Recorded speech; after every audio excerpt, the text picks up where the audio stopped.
Hello,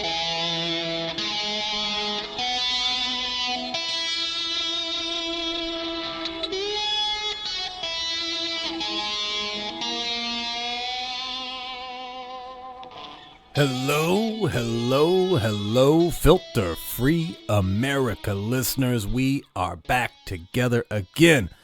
Welcome to the show, and man, am I excited to kick this episode off for you guys today. The guest in this episode is a gentleman by the name of Stu Peters. Stu Peters is the owner of the Twin Cities Apprehension Team. And if you don't know what that means, he is a bounty hunter. A bounty hunter, right? Now, a lot of you are probably drawing some immediate conclusions in your mind. And I just want to clarify right now, Stu is not just any scruffy shitburger bounty hunter like you see in the movies. No, he and his team are highly trained, well-equipped apprehension experts. They are. So much so that they not only do they handle arresting people who jump bond here in the Twin Cities area, they're actually contracted by bail companies all over the country, United States, and definitely very high in demand and very good at what they do, and you're going to learn that in this episode. Additionally, they don't just handle like any kind of like if you like get too many tickets or something, like you get like a weed ticket or something like that, and you don't go to court for it, they're not coming after you. That's not what these guys do. Okay, these guys are the top tier level apprehension people, right? And they only deal with cases like high level drug offenses, violent crimes, rapists, child molesters, things of that nature. Okay. So this is like, you're talking to the best of the best, and it was an exciting conversation for me to have, okay? In this episode, we're going to get to know exactly what his job is. We're going to understand what his training is. I'm going to talk to him about his start in the industry. I got a little bit into kind of his personal code of conduct and his ethics, right? Which is always an important question for a lot of my listeners. And then at the end of this episode, we talk a lot about some of the experiences he has, and he shares a few of his more wild arrest stories. And trigger warning. The very last one that we talk about is incredibly graphic. It's incredibly graphic. It has to do with a sex crime. So if that kind of thing gets to you, you may not want to listen to the last part of the conversation here, okay? Because it's intense. And he didn't hold back at all. It's a couple promotion things I want to share for Stu and for the Twin Cities Apprehension Team. Not only do they do a terrific job at what they do and helping bring very violent, dangerous offenders to justice, they also have put together like a YouTube channel recording and documenting their activities. This is twofold. Number one, it's a great thing for anybody who's like really into real, quote unquote, real reality television. Okay. And you know what I'm saying? Okay. There's reality TV that's like staged and fake and shot and reshot. That's not what you're going to get if you go to his YouTube channel. Okay. They wear body cameras. Everything they do is filmed. So when you go there, you're going to see actual apprehensions take place. Okay. They don't edit it down and fluff it up and fake it and do all that. This is the real deal. So I want you to go to YouTube and subscribe to them and check out their videos. And it's really easy to find. The name of their company is Twin Cities Apprehension Team. But if you search in YouTube, TCAT, TCAT. It's easy to remember. Letter T, letter C, letter A, letter T, TCAT on YouTube. And usually the channel will pop right up. Also, if you're into the Twitter thing, they're also on Twitter as well too, and that's at TCATMN. So that would be at TCATMN. But definitely go to that YouTube channel. Go to YouTube, subscribe, because number one, this is one of the rare times that you get to see the face and actions of a person that I'm interviewing. Oftentimes I talk to people and you never see their face, or you don't get to see what they do real time. You just get to hear them talk about it, right? Well, this, you can go right to YouTube, subscribe at TCAT on YouTube, and see these busts go down, right? Anything else on that? Oh, I do want to do this, a full disclosure thing here, okay? I know a lot of people are going to have some immediate opinions and ideas about Mr. Peters and the job that he does. And I'll be very, very honest with you. I had some of those thoughts that you're probably having as well, too. Well, should I like this person? Should I not like this person? What kind of attitude should I go in when I'm sitting down across from him, having an interview with him? Myself as a formal criminal, a former criminal in my life. I have certain opinions about people who work hand in hand with law enforcement, right? And I also, have reservations, as I'm sure many of you do too, about somebody who, on the surface, if you just look at it, may be profiteering off people caught up in the justice system. Okay. A couple things I want to point out. Number one, it's very easy to go to jail. It really is. It's very easy to go to jail. Sometimes we get arrested and go to jail for things that we've done. Sometimes we get arrested and go to jail for things that we had to do and couldn't avoid it otherwise. And sometimes people go to jail for things that they didn't do. Okay. But one thing's for sure, though, it's very hard to fight your case, defend yourself, and live your life sitting in jail waiting to go to court. All right? If I was to go to jail for possession of a large amount of marijuana, right, I wouldn't sit in jail. I would call a bail bondsman to bond me out so I could better prepare to defend myself against the ridiculous weed laws that are still in this fucking state that I live in. But I digress. Different argument, right? But I would use those services, okay? So are people making a profit off of people getting in jail? Absolutely. Absolutely they are, because they are providing a service, okay? They're providing a service that they should get some payment for, right? But you shouldn't look at it as them working hand in hand with law enforcement. It's an opportunity for you to get out of jail by paying a percentage of money for a bond and to get out. And the only time somebody like him gets involved is if you falter on that contract and basically take advantage of the person trying to help you. Okay? Again, my position on the problems in U.S. law enforcement are on the record, and they're very, very clear. All right? And when I sat down and had this conversation with Mr. Peters, I did have a certain point of view, and I did have a certain amount of expectations from this gentleman. Okay?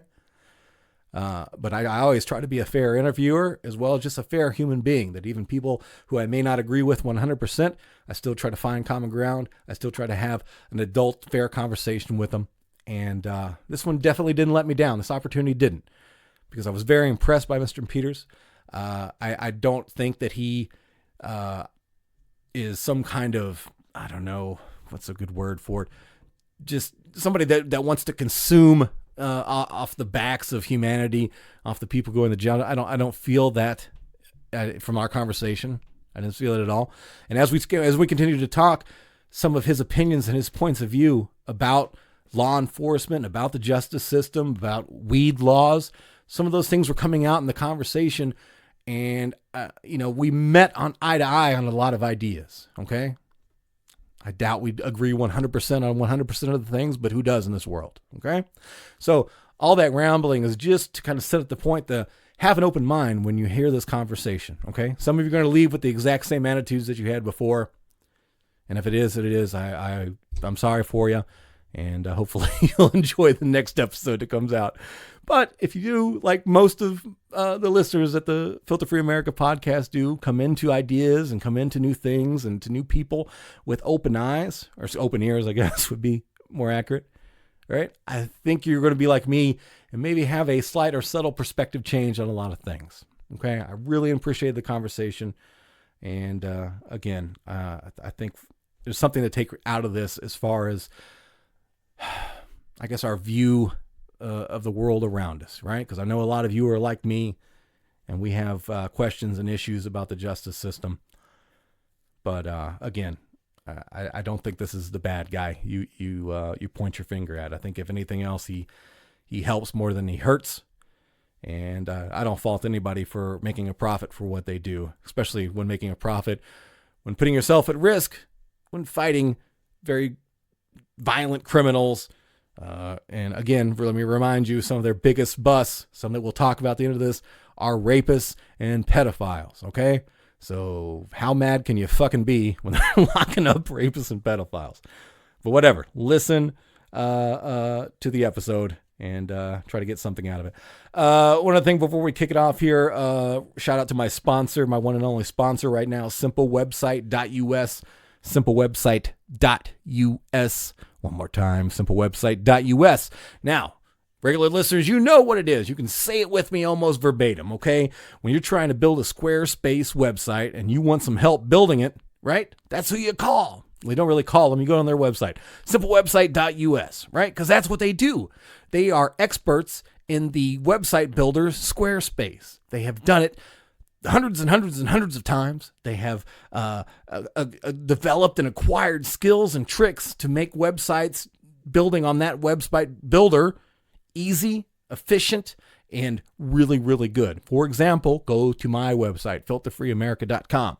filterfreeamerica.com. America always intentionally misspelled with a letter K.com. And you will see the website that they built and maintained for me, or still maintain for me. I'm very happy with it, and I'm sure you'll be happy with what they do for you too. Now, don't forget, you don't have to go to them to just build a website completely start to finish from the bottom and they do everything. No, if you just need a little bit of help with a Squarespace website you already have, they'll be more than happy to help you do that as well too, right? You just can't figure out one little element of it. Go to simplewebsite.us. They'll take care of that, okay? And if you want to completely build your own website using the Squarespace website builder, still go to simplewebsite.us, because once you go there, you will find a list of tips and tricks to help you make your job building your website easier. That's right. They have so many skills, so many talents that they just want to give some of it away for free. So go to simplewebsite.us. Lastly, please, whatever you're listening to this podcast on, be it iTunes, Stitcher, Google Play, where else are we at? TuneIn, iHeartRadio, wherever you're at, please make sure you're, number one, you're subscribed. And number two, if there's any way to leave a rating or review like there is on iTunes, there definitely is, please do that for me. If you're on iTunes, leave a 5-star rating. Give me a little review. Hey, I really enjoy the podcast. Or, I don't know, I like listening to this podcast while I play with myself. I don't know what it is. Whatever you say, just say something positive about the podcast.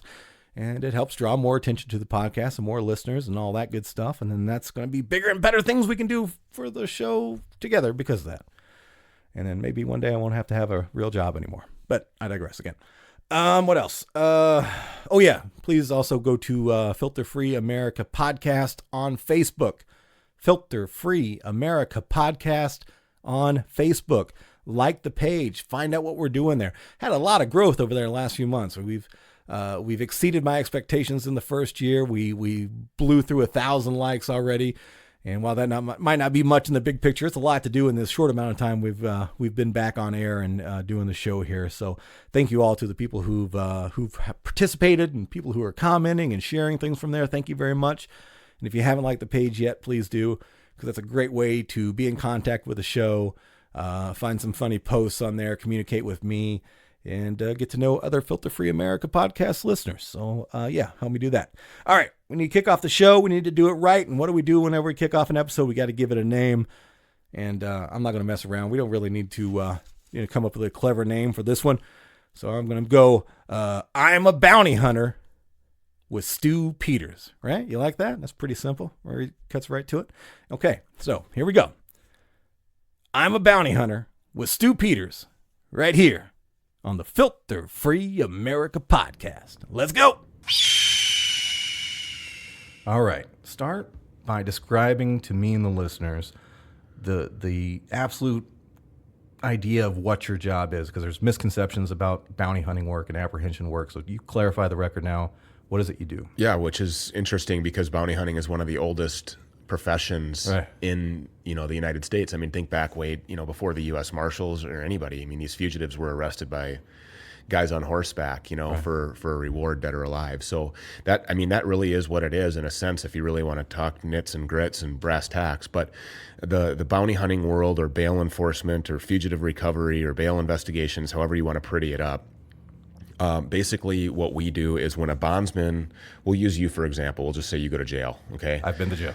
Okay, well, there you go. So I'm familiar. And what were you in jail for? I at one time, it's clean record now, but I had a felony charge for drug possession. Correct? Okay, so there you go. So felony dope, right? And that would be a warrant that our agency would take. Okay, so you have a bail. Let's just say a judge says, hey, we're going to set your bail at $20,000, right? You then, unless you have $20,000 laying under your couch cushions, which most people don't, they go hire a bondsman. The bondsman will charge in the state of Minnesota 10%, which would be $2,000 in order to get you out. So given that you make all of your court appearances, you go through, great, you're done. If you fail to appear and the bonding company tries to contact you and they can't get a hold of you or your cosigner, or they think that you have the intent of fleeing, then they contact me. They have 90 days for me to either find you, or they pay that entire $20,000 to the court. Right. So essentially, I'm the lesser of two evils, because I charge a percentage of that $20,000 to the bonding company to come and find you and make you available for prosecution. Right. So now we talked just before we started recording. I asked you about bondsman and then the bond writing, and Yeah. you actually have a company that does the bond writing as well. Yep. Can you talk about that as far as because you had a specific reason of why you don't deal with it. You just kind of own that company. Talk about that a little bit, and then as the rules of bond writing apply to a company here in Minnesota, like, is there a minimum percentage that you have to charge or a maximum you can charge? Right. Anything like that that you can. So because of the fact that I own a bail bond company, I can speak educatedly about that, unlike many other topics you'll probably ask me about. So Stu's Bail Bonds is a company that I started here in 2009, so about a decade ago. At first I was involved with the day-to-day operations, but given the success of my apprehension agency, and we've become a prolific team, and we're responsible for jailing some pretty high-profile people, I just feel like it's a conflict of interest. Put them in, get them out. And then also, we're hired by a dozen bail companies in the metro area, and then many more throughout the Midwest. Okay. So I think it would send an unclear message to those people as well, like, hey, we're going to get paid to go jail somebody who's run on your bond, and then we're going to go bond them out again. Right. So right. I just didn't. A little double dipping. Yeah, exactly. And I think that I wouldn't say it unethical, but it blurs or crowds that line, and I prefer not to go there. So I do own the company. I don't have anything to do with the day-to-day operations, just because I got to lay my head down at night and sleep too, and right. You got enough work as it is. Yeah, exactly. Right. So, and then what was the other part of your? Well, that was it. I just kind of want to get the idea of that. But the laws that govern the way. Oh yeah, about the percentage and all that. Sure. Right. Yeah. So there's actually just a few years ago, the state of Minnesota. See, the politicians here don't like bail. Okay. And there's like a national movement. It's basically a false narrative that's portrayed by these celebrities. Jay-Z would be one of them. That bail is racist in some way, or that bail preys on the less fortunate economically, or those who are here undocumented. And I heard one of your previous guests, the undocumented immigrant. Mm-hmm. And there's specific things that are set up for a person like that.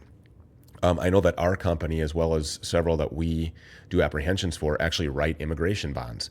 So I think, if you were to get rid of private bail, I think that would be more predatory on people who are less fortunate monetarily than anything. Because when a judge says, hey, your bail is 20 grand, it's a lot easier for somebody to come up with 2 grand than it is to come up with 20. But anyway, getting off of that and getting back to in Minnesota, the laws, these politicians and especially in Minnesota, they do not like bail. They think that bail bondsmen are scum, bottom feeding, predatory people that earn a buck based on others' misfortunes. Well, to me, that's what I would call an insulated business. Regardless, people are going to need it at some point, no matter what the economy does. So in a last-ditch effort to kind of save private bail here, the state of Minnesota, the Department of Commerce came out with what they call a consent order.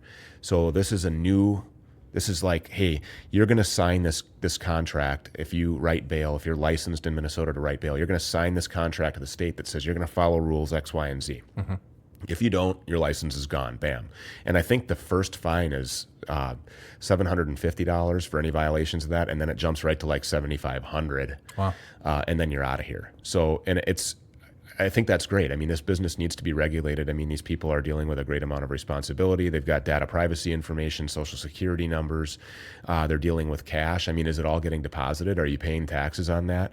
And I think everybody kind of knew that. And that's where the reputation of the scumbag, what you call it, comes from. And I think the state of Minnesota is doing a really good job trying to clean that up. So the laws here are, we have to charge 10% for bail. Okay. So $20,000 means you got to pay $2,000. Now you don't have to pay it all up front. A certain percentage of that is required to be paid down depending on the size of your bail amount. And I'm not quite sure how that all breaks down. And then you have to make, equal payments, and the bonding company has to show the deposits and receipts and, all that stuff. So in layman's terms, the laws regarding bail here in the state of Minnesota is you can expect to pay 10% if you go to jail of whatever the judge sets your bail at. Okay. And then, you got to make all your court appearances. If you don't, your bond gets forfeited, and guys like me come looking for you, and then judges don't like that, and prosecutors ask for higher bail, and you're considered a flight risk. And yeah, it snowballs a lot when you start failing to appear. And then bonding companies won't touch you. If you've got a long history, with the exception of maybe one or two out there. They don't want the risk. Right, exactly. Why would they? Let me ask you this then. Just one more question about the bonding process itself.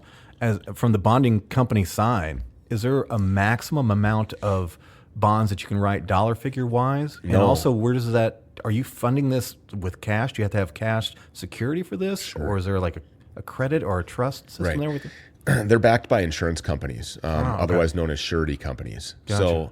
So the answer is no. I don't believe that there's any limit of street liability that a bail bond company can have. I mean, I think that certainly, owners and underwriters are careful, about just writing everything. Because I think the statistic is 8 to 12% are going to fail to appear. You don't know what 8 to 12% that's going to be. Is it going to be all my bonds that I wrote for driving after revocation? So I'm going to have 8 to 12% of forfeitures of $500 bail bonds. Or is it going to be my homicide and my first degree assaults? And am I going to have, $200,000, $300,000, $400,000 of street liability forfeited on the street at one time? Wow. So, no, the bail bond itself is basically a contract to the court. So no money actually exchanges hands other than from the defendant to the bail bond company. There's a big misconception that these bondsmen are running into the court and putting hundreds of thousands of dollars into a vault. That's what I was thinking. Yeah, exactly. I thought that for some reason. It's literally a piece of paper. It's a power of attorney. And that power of attorney is granted by the insurance company or the surety agency. A lot of them are located in Florida and Texas for whatever reason. Okay. And so when I have a forfeited bond, I have to take care of it. I have to find you, or I have to pay it out of what they call a buff account, which is a buildup account that the insurance company collects a premium from the bondsman. So if I come and write a $10,000 bail, a certain percentage of that is going to be paid in the form of a premium to the insurance company so that they can make a profit. And then another portion is going to go into a buildup or a buff account. Okay. That buildup or buff account is designed to pay forfeitures that I can't locate. So if bail bond company X hires Stu Peters and his team to go out and locate, bad guy Y, and we can't find them in 90 days, that buildup account is meant to satisfy that bond in the amount of $10,000, $20,000, $30,000, whatever it is. If that company doesn't have enough in their buildup account to pay it, then the insurance company pays it to the state. Mm-hmm. And then typically what will happen is that bail bond company will not be allowed to write bail in the state of Minnesota anymore because their insurance company had to pay, and it's, you're out of funds. Right. So it's kind of like playing Monopoly. A little bit. Yeah. It is like that's an interesting angle. Game over. You're out of, do not pass go. Do not collect $200. And you lost your insurance. What's your success rate? I guess if you're saying, would you say 8 to 12% are people who I don't know what the technical word is. Skip. There you go. Skip the bond. What's your recovery rate? Very high. Very high. Very high. 90% high. Higher. Higher than that. Nice. Yeah. We are probably in the mid 99s. Okay. So 99.3, something like that. In 2017, we had a tough year. We were at 96%. But last year we jumped back up, and I mean, it's really hard to run. Right. It is. And I mean, I'm not going to give up all of our secrets, Right. but it's, in order to really get off the grid, you have to be extremely dedicated and really smart, and you got to have the resources. Exactly. You know, I mean, It's a different world than it was 50 years ago. Absolutely. You know? I mean, too much technology. Go to out another there. state and you're good 50 years ago, Right. you know, but now, I mean, it's hard to go around the world without, you know, somebody finding you. So, it's, you know, I mean, I'd like to say, yeah, we're great. You know, here's my pat on the back. And I do have a really fantastic team, but there are also a lot of really fancy tools out there that are made available to us that we take advantage of. And, you know, I think that we owe a lot of credit to you know, technology and databases and things like that. How much has Facebook helped you? Oh, how many people tremendously. have told on themselves and made your job so much easier? It's insane. I mean, you know, and like I said, I'm not going to give up all the agency secrets, but it's no secret that people tell on themselves on social media all the time. I mean, some of them write rap songs about it. Yes, they do.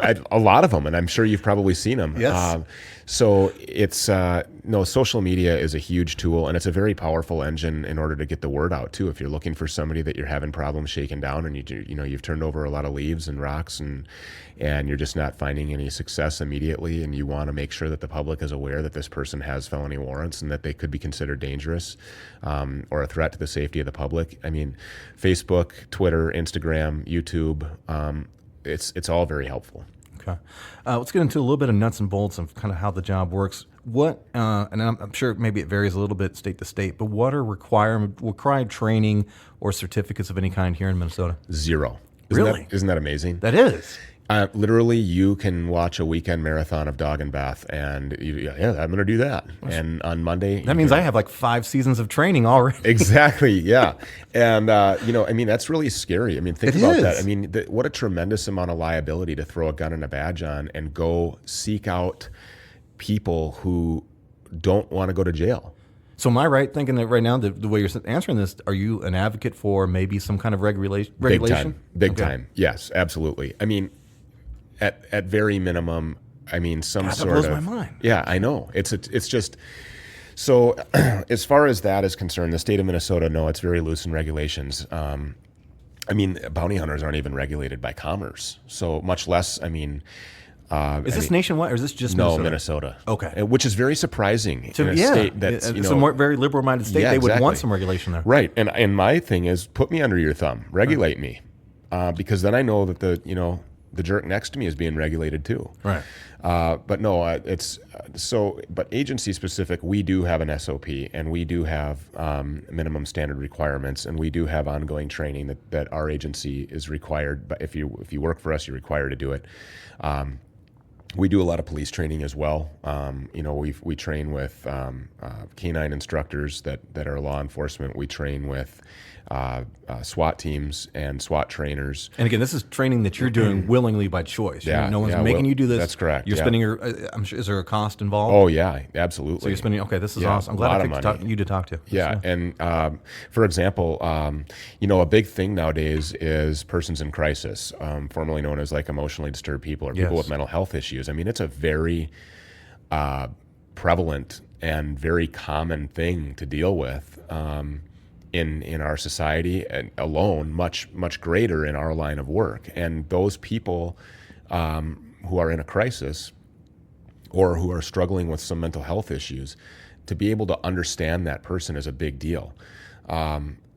Certainly, we're not psychologists, but there's have you heard of the Minnesota Crisis Intervention Team? Mm-hmm. Okay, so CIT is a really great organization. You know, agencies like the St. Paul Police Department have a CIT or a mental health unit. They're out there. I think they're driving around in minivans or whatever. And when they get a call about a person in crisis or you know, an emotionally disturbed person, they send these people out that are, I mean, specifically charged with the role of communicating with people who are, you know, bipolar and off their meds, PTSD and having a flashback, you know, schizophrenic and have a gun. I mean, you know, these things are very real and they can be very dangerous. And so to try to de-escalate that situation is really important if you can. Now, I'm not saying that every situation is de-escalatable. Right. Things happen and escalate really, really quick. I mean, just to highlight it, the national statistic, I think, for the average law enforcement shootout is 6 seconds. Okay. Is how long the shootout lasts from start to finish. So, I mean, that's very fast. And when you come under attack, obviously you can't de-escalate that. But when you have the opportunity to speak with somebody or talk to somebody and, participate in active listening, and we can go pay for that instruction, and I hope Steve Wickelgren over at CIT doesn't hear me, because we need to get some more guys certified. But right. It wouldn't matter what the price tag is. Gotcha. We would pay anything to go sit and be a part of his training.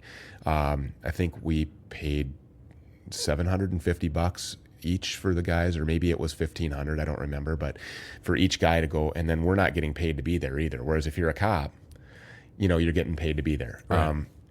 I'm not saying that they don't want to be there, because I know a lot of really good cops, and I know that they take that very seriously, and it was a really enjoyable class. So I was in the class with Minneapolis PD and Transit PD, and knew most of the Transit guys, but it was a recruit class of Minneapolis guys. So they were all, hey, that's your next wave of Minneapolis cops right there, and established some good relationships. We were there for an entire week, and so anyway, yes, we do pay for a lot of outside training, taser instruction, certified in that, all the minimum stuff. If you want to carry a gun, carry a baton, use handcuffs, but then also advanced stuff like techniques and when to deploy something, and we have a use of force continuum and a policy, and when it's okay to tase somebody and when it's not, okay. and active aggression or passive aggression and all that stuff. So my agency operates like a small law enforcement agency, in the sense that, yes, we have regulations and a standard operating procedure, but no. So I went around the block to go across the street there. No, the state of Minnesota does not regulate this. And if anybody is listening to this that is, a lawmaker here in the state of Minnesota, I'd love to have a meeting with you. Give me a call, get a hold of me. I'd love to come in and talk to you about the way that we could do this and not make it a real big headache for the state, right, or a large cost, and actually make money. The state could actually make money off the licensing of these people. Yeah, exactly. Which is another reason why the state surprises me they haven't done it yet. I mean, listen. If you decide, like you said, you have 5 seasons of training already. Okay, so you decide that you're going to go do that, and some bail company, a mom pop shop that doesn't have the money to afford an agency like mine, or pay a percentage and you say, well, I'm going to do it at a discounted rate. Right. And if they're naive or dumb enough, I'll just say, that would be really stupid, right, to give somebody with no experience. But if they give you a file to go out there, think about this. You're uninsured. You don't have any insurance. Mm-mm. So, what is the magic number on a life? It's $1 million, right? So, that's basically what it is. A car accident or, shooting or whatever it is. It's about $1 million. Now, a busload of kids, totally different story. I don't think you could put a price tag on that. But the average life... Well, it depends if they're bad kids. Sure, yeah, there you go. Monetarily, though, $1 million. So you're going out there without insurance. This guy pulls a gun on you, you got no training. This guy pulls a knife on you, you got no training. How do you know when... you don't know how you're going to react. You've never done it before. You've never been in that position. You've had no formal training. You've had I've been nothing. Shot once, so I have a little training in that. You've been shot? Been shot, yeah, 3 times. 3 times, 1 shooting. Really? Where were you shot? Physically? Yeah. Into my index finger. He had the gun to my head. I pulled it down, discharged the firearm. That's why I got the little crease there. Went in my side, out my back, entrance wound into my leg. The bullet stayed there, and then I had a grazed wound in my other leg. 22. 22 is actually one of the more deadly rounds. I have an episode in my pocket where it was back in my drug dealing days. Yeah, because they get in you and they zing around. Yeah, that's why the one just wrapped around my rib cage and out my back. Man, so lucky to be here. Very, very. Yeah. He was about to shoot me in the head, so it was a life-changing moment. Yeah, well, I would imagine. Wow, and that was a dope deal gone bad? No, he was trying to rob me. Okay. And I was too stupid. But dope-related. Dope-related, definitely dope-related. So that's why, it's funny, we do high-level drug offenses as well. Anything felony drug related. So when I say high level, okay, so we do some 5th degrees as well, but we dabble more in 1st degree, 2nd degree, 3rd degree sales, possession. And if we post somebody was captured on our Facebook page or on our Instagram or whatever it is, we get a lot of comments, oh, this is a victimless crime. No, it really isn't. And you mentioned that you interviewed an addict, recovering heroin addict. Yeah. And so they're a victim of their own, crimes. Number one, and Well, he did get addicted via medical prescription. sure, And it happened pretty quick, and it was just like next thing you know, he's shooting the pills in his arm, and then from there to heroin.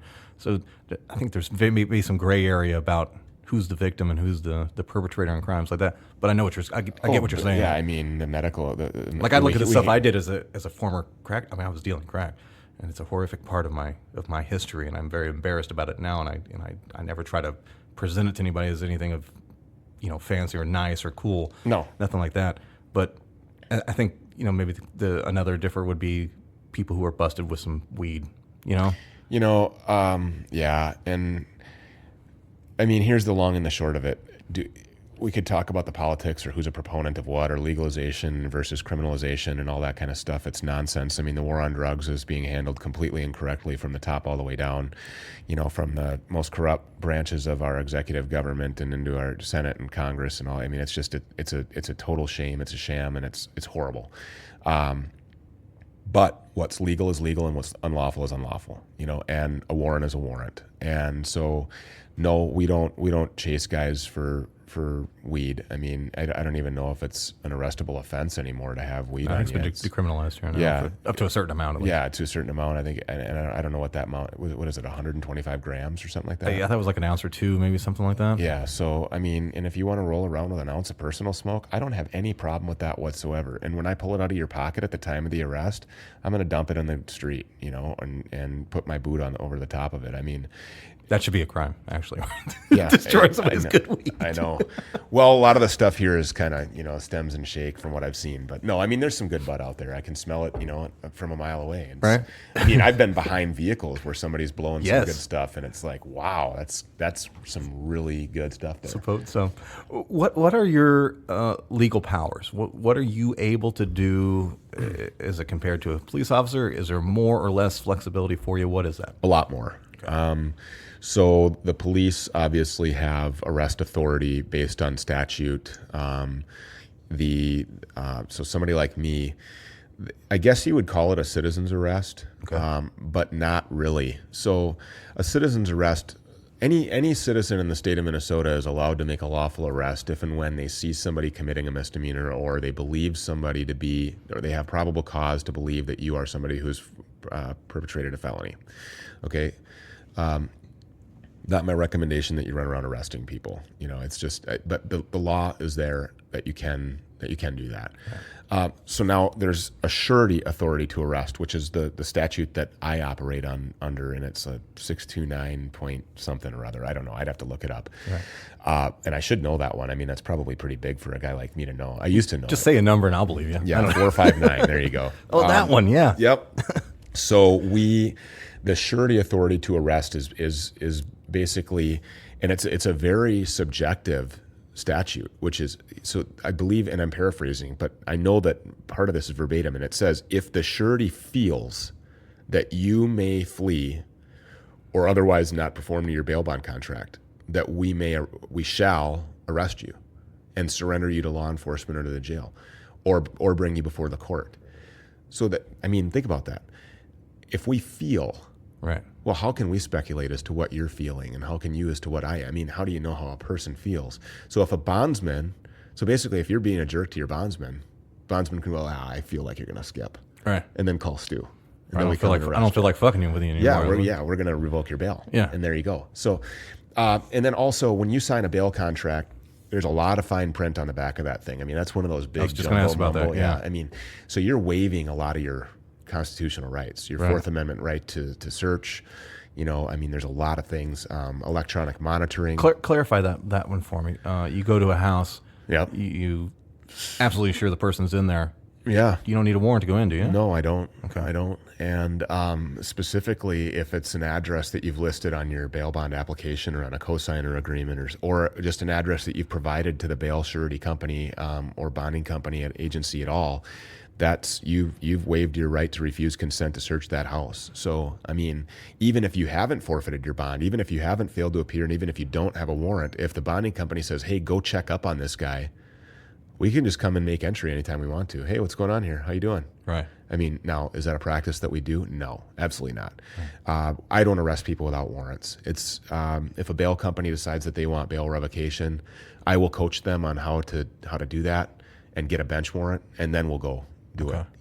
And surprise the person. They won't know that they have a warrant because I will have met in chambers or whatever. A reviewer or signing judge would have issued a warrant. So.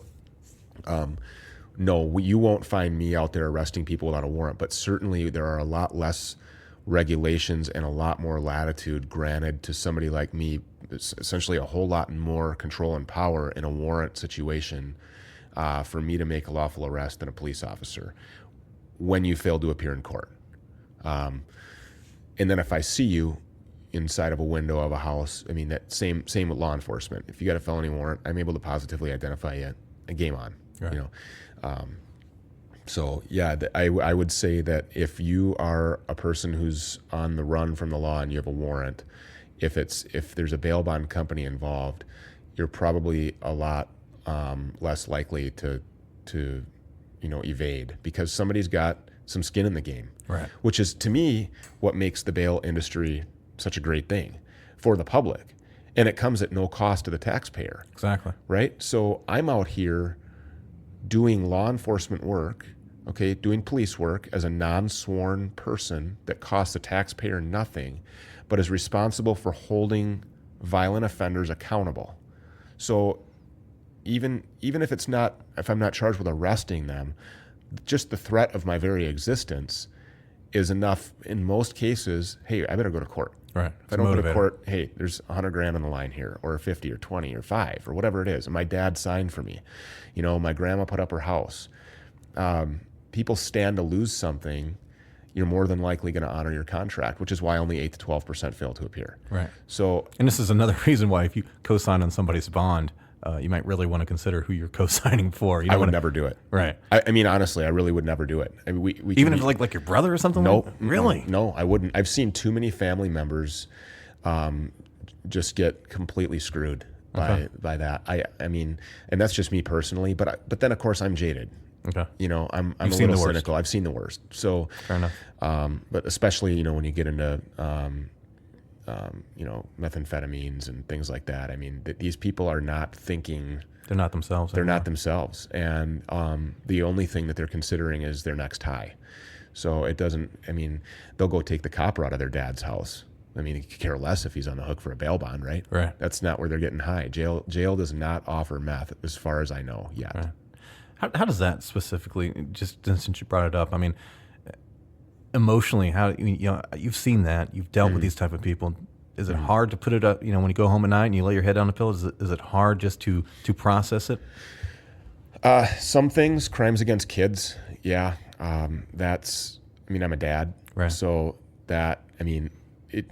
before I had a kid, I think much less. Now I'm a father of 3, and obviously that changes a person. You look at things through a different light, especially, so I had 2 boys, and now I have a 9-month-old daughter. So now even a new perspective. I mean, because if you're the father of a daughter, you look at women in general in a completely different, and you treat them differently. And I mean, that's somebody's daughter. So, I think, to answer your question, no, I don't lose sleep over what I do because it's a job. I try not to bring it through the door with me, but I will say that before I did this job, I was a different person. So long-term effect, tremendous. Yes, I am a completely different person. I don't laugh as much. I don't laugh as much. I don't. Don't come to my comedy shows. Yeah, I don't. Yeah, exactly. I'll be the guy. Okay. But I think I consume more alcohol now. Really? Than I did. I think. I crave more alone time, I think, than I ever did before. I usually wanted to be constantly out with, people. And now it's like, I prefer to just, be, I don't know. It's weird. So yeah, I get what you're saying. You kind of maybe have lost some of the delusion of the world. I'm desensitized, I guess, a little bit, in a sense, Okay. I mean, I wouldn't say that I'm, it's hard. I mean, I'm not this like raging alcoholic that sits in the dark by myself by any means. So if that's the picture I created, but no, I mean, it's just your head's always on a swivel. I never sit with my back to the door.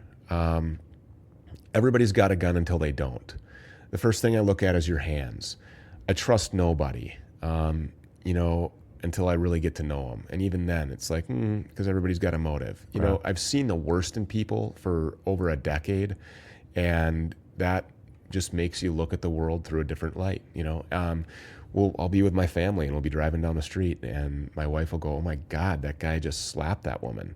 And I'm like, "Yeah."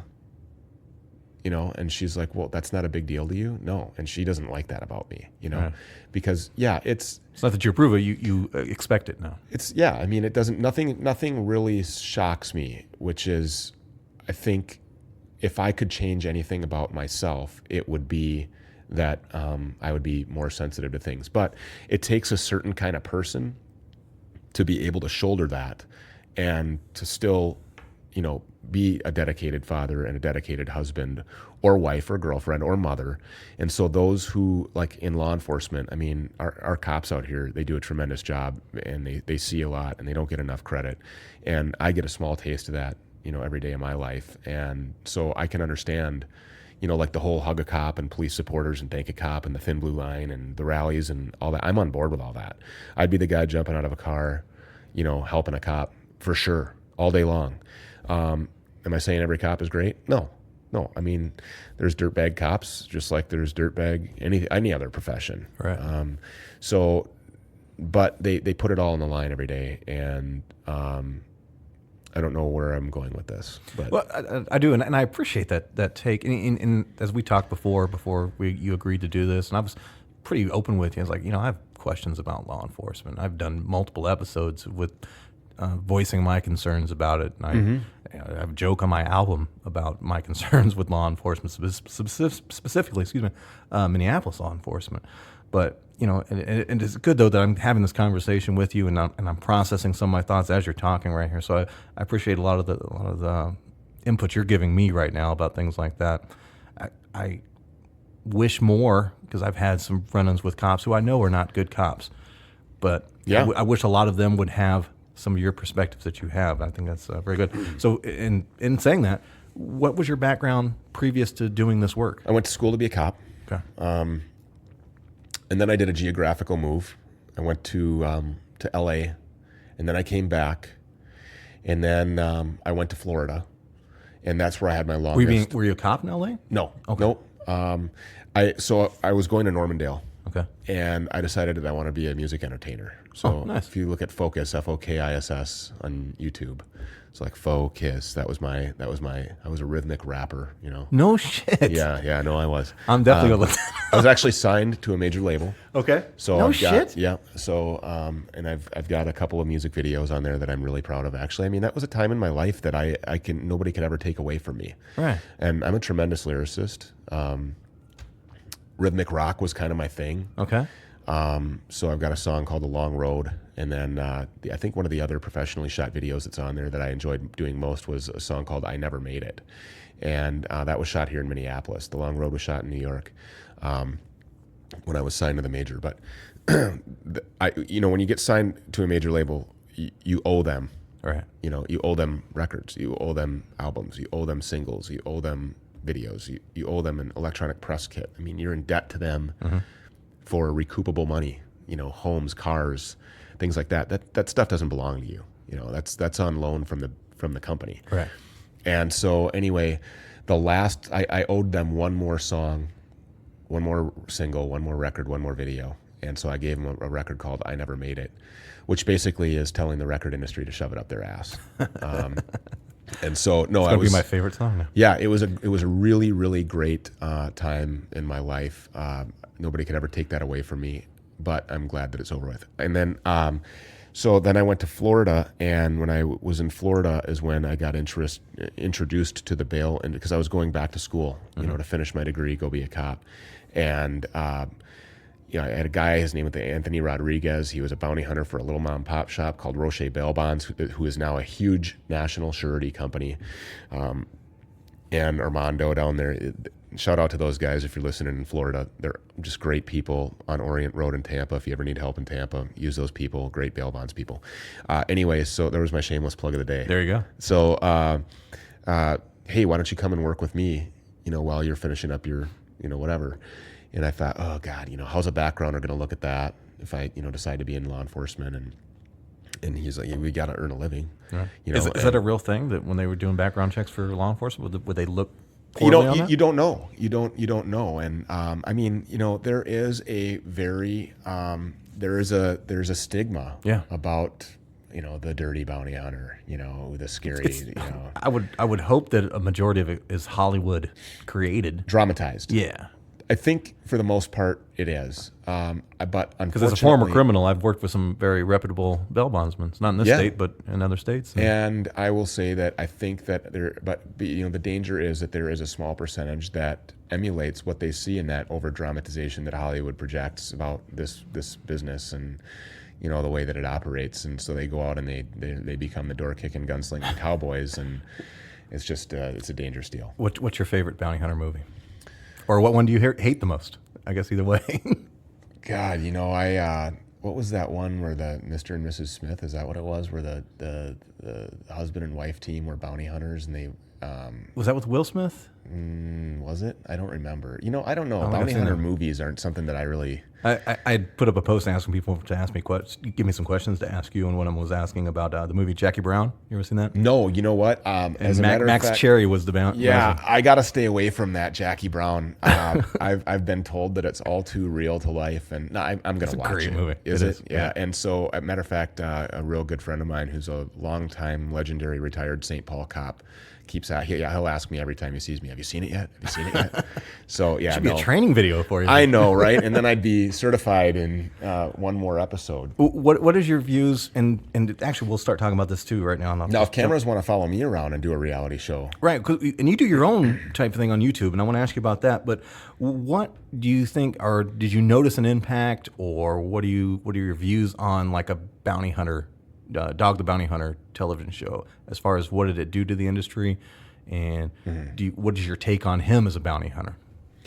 I don't know Dwayne Chapman very well personally. As a matter of fact, not at all. Okay. I do respect what he has done, bringing bounty hunting and bail to light on a national level. I mean, he has found an absolutely unbelievably tremendous amount of success in the entertainment world. A&E has done a great job, I think, with that. And then I think they had a dog in Beth on the hunt. God bless Beth, by the way. I mean, she's in the fight for her life right now. I don't know if you're aware of that. Yeah, and so I'm following it. Yeah. So, but on the other hand, I consider myself to be very good friends with Leland Chapman, which he was on the show. Oh, the son, yeah. Yeah, he was on the show, and he does a tremendous job bounty hunting for real. He is down in Bama, and he does kind of the southeastern part of the country. Can be real dangerous down there, Fort Lauderdale, Miami, some of those rural. Lots of drugs. Yeah, ghetto, very dangerous parts of Bama. I mean, there's Arkansas. That whole area down there can be very, very volatile and very dangerous. I mean, just as any area can be. Right. But no, Leland is a really good guy, and so I think as an overall. How do I feel about Dog the Bounty Hunter? I would say I've got a tremendous amount of respect for what he's done. I don't know him, so I don't know how much of his life is dramatized by A&E, and I don't know how much of it is, over publicized by tabloids and what's true and what isn't. And I mean, you got the fake news hashtag out there, which is, it's real. I mean, there's fake news everywhere. I mean, these they have no shame anymore. I mean, these quote unquote journalists really will just make something up and run with it as a story. Journalism for profit, man. It's all so it's a very corrupt deal. So, I mean, I can't speak on him educatedly. I can say that from a bounty hunter who's out here doing this for real, I think that there's a lot of information. If you sit down and watch Dog the Bounty Hunter and you don't know anything about bail bonds or anything about bounty hunting, you'll learn something about it. Sure. And there's I don't think there's really any outward lies on the show, or anything misleading. I mean, obviously it's reality TV, so I'm sure some of it is re-scripted, pre-scripted, or redone, or set up, or hey, make that phone call again, or right. and look this way when you fix your mullet. Yeah, exactly. So, and that's too many feathers today. Got to trim it down. Yeah, can we shave the chest hairs a little bit more? Well, right now, use this opportunity to plug what you're doing on YouTube, because you're putting together a really nice little channel there. There is a guy out there, and here I go. I'm going to plug my competitor, Patty Mayo. Have you seen him? No. He's got over 1 million subscribers. Okay. He's a bounty hunter, but he's not. So it's all fake. Where's he at? He's out in California. Okay. So it's all fake. It's all set up. It's complete nonsense. Like fake arrests? Fake arrests, pre-scripted, written out. Not real people? No. But he's got over 1 million subscribers. And then here you have a channel like mine. So the Twin Cities Apprehension Team. I think if you just put in TCAT on YouTube, it'll come up. We have, I think, just over 8,500 subscribers, and we're actually doing it for real. So we have real content. Go there, take a look at it. I mean, you've checked it out. What do you think? I like it because it's real, and this is funny to say, it's real reality TV. Yeah. You know what I'm saying? Like you can tell, there's some people who can't tell. That's absolutely real. No, you can tell the difference between bullshit reality television. If you pay attention, you can tell where things are cut. And just like I said, you can tell that they must have framed that and scripted that out. This is 100%. You're doing the real thing. POV, point of view, Axon, body worn camera, dash cam footage. And then there is some of me narrating. If I want to explain something, or now I'm trying to okay, well, let's see if we can make this a television show. Let's see if we can attract the attention of a network. Who wants to really do this reality show for real? Let's stop BSing. I hope you do it on your own. You don't have to bring in a network. Hope that would be great. Your YouTube channel blows up and you can just make your own money. I mean, if I could have 1 million subs, and actually get something out there that's for real, that would gain some traction and enlighten people and educate people about what it is that bounty hunters actually do. This is the way bail enforcement really works. This is when we kick a door, this is what we're really dealing with. When we miss somebody, when we screw up, when we make a mistake, we don't edit that out of our footage. We learn from our mistakes, and we become better at it. And the hope is that the next time you do something, it's safer, better, faster, smoother. Gotcha. Finances. What are you making? You don't have to give me specifics, but what are bounty hunters making in general doing this work? I can't speak on bounty hunters in general. I do really well. Okay. Yeah. I'm very comfortable. Everybody that works for me does well. Some guys work a lot more hours than other guys, and those guys are more comfortable financially.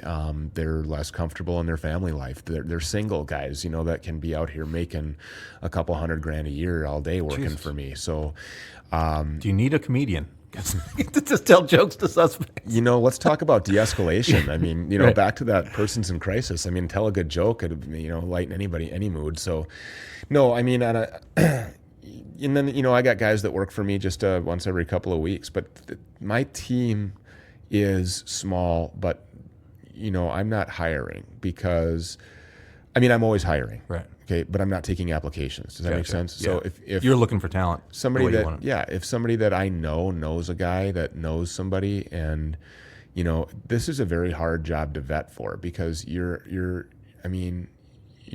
agency is not necessarily responsible, because my guys are independent contractors and I don't direct their actions legally in that regard. But if somebody that's working for you makes a mistake that costs somebody their life, and that's a very real possibility.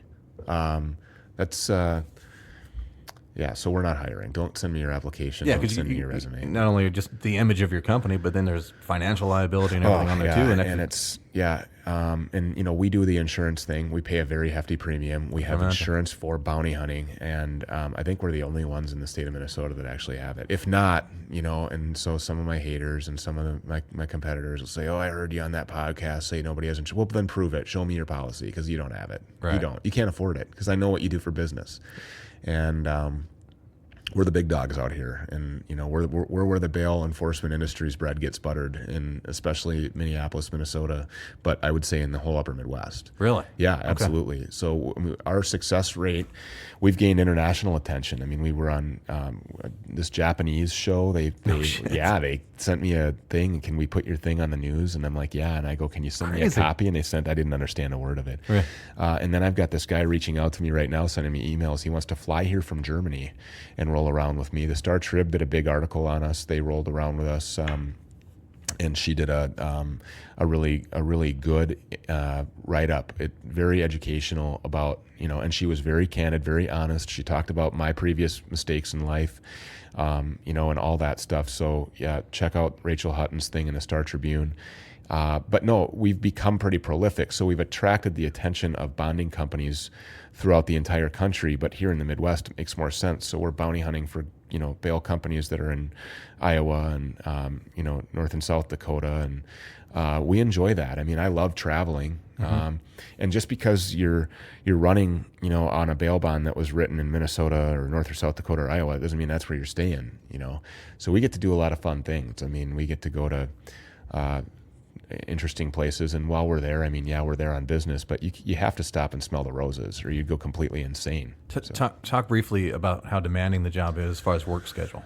Yeah, another reason my wife has actually said, why don't you just go get on the job and be a cop? You'd make a great cop, and I'd like to know that your days off are your days off. I mean, I'm at the mercy of my phone. I'm at the mercy of the business. There's no shortage of warrants. We're constantly running. And as an example, we had scheduled this recording a while back, and the day of we had to cancel because you had a bus opportunity. Yep. And so when you've been looking for a guy for, a week or a few days or a few weeks or maybe even a couple of months, and the opportunity presents itself to put yourself in the same place at the same time with that person, I mean, you got to jump. Exactly. You got to take care of it. And so, yeah, no, that part of it really, really can be challenging. But I think that, it's also, who else is going to go get that guy? I mean, the police, yeah, they'll go get him if you call them, but they have different tactics, and they're also very light in resources. I mean, most departments are under budgeted. They're under, they're at their minimums for cops on the street. I mean, they can hardly handle the call load they have now, much less go check on a possible party with a warrant. Right. And they're going to knock on the door, and they're going to see it's the cops outside, and they're not going to answer the door, and the police are going to do what police do and walk away. Right, because they don't have the ability to do what you do. Right. Or the resources. I mean, even if I don't see the guy and that address isn't on the bail bond paperwork, okay, well, yeah, I don't have any right to go kicking the door down, because if it's a mistaken identity, I mean, that would be a terrible thing. I mean, then I'd be criminally charged with all kinds of felonies. I mean, I'm armed, I'm kicking your door down. I mean, God. You become the bad guy. The plethora of felonies that would involve. But no, right. But I would have the resources to sit on that place and outweight you. Right. You got to come out sooner or later. Right. I got guys who'll bring me a hot dog. I could care less. I'll sit there for a week, Right. But how strong is the industry right now as far as demand? Like, just talking maybe about the Twin Cities area. Bail enforcement or bail bonds? Bail enforcement specifically. I mean, is there more work than you can do? And yes. How many competitors, give or take, are in the area right now? There's other guys out here saying that they do what I do, but I don't have any competitors. I understand that. And that sounds really arrogant and whatever, but I mean, that's just the truth. That's the nuts and bolts. Nobody's out here doing it like we do it. We're very professional. We're very effective. We're very successful. I would say that there is probably probably just one other agency that is kind of out there, and I'd give them the tip of the hat or the nod, like, hey, okay, that was good work, and those guys are somewhat professional and doing their thing, but we don't really pay attention to our competition because we're so busy, doing good work for our clients and our bail people and running down warrants that I don't have time to look down, Right. So we're looking forward. Got enough work right now. We don't need any. It's kind of like any more criminals. It's like go back to the rap thing. It's kind of like being Jay-Z in the rap game. Right.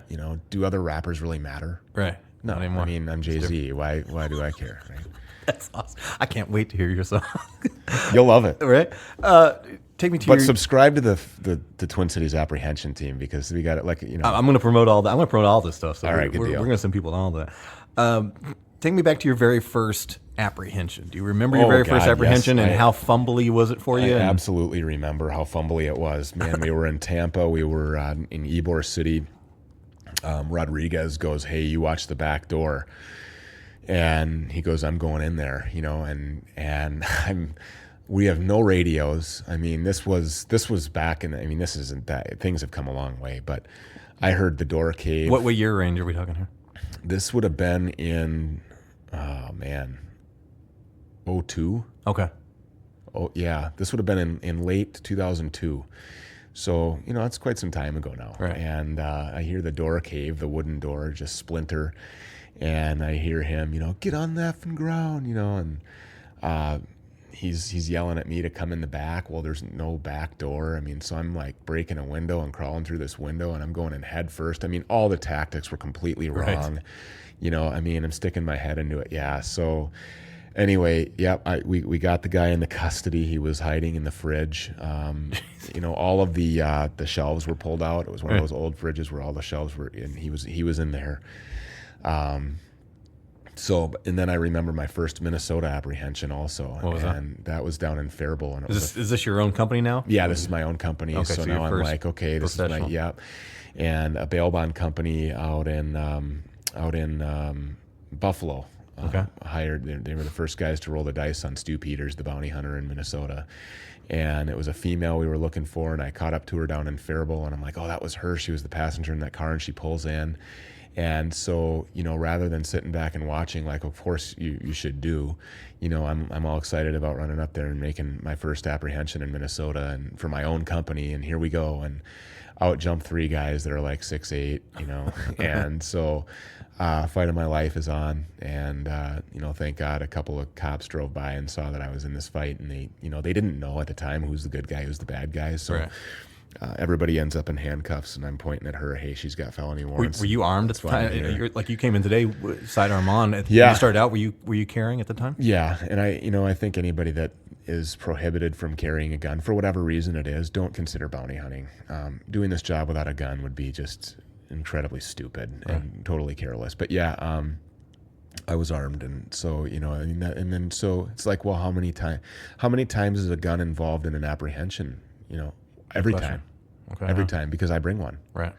So I'm introducing one to the situation. And so, we take weapon retention very seriously. The unarmed person, right? Well, they're only unarmed until they have control of your gun. And so, like I said before, everybody's got a gun until they don't. That's kind of the way that but we get thanked.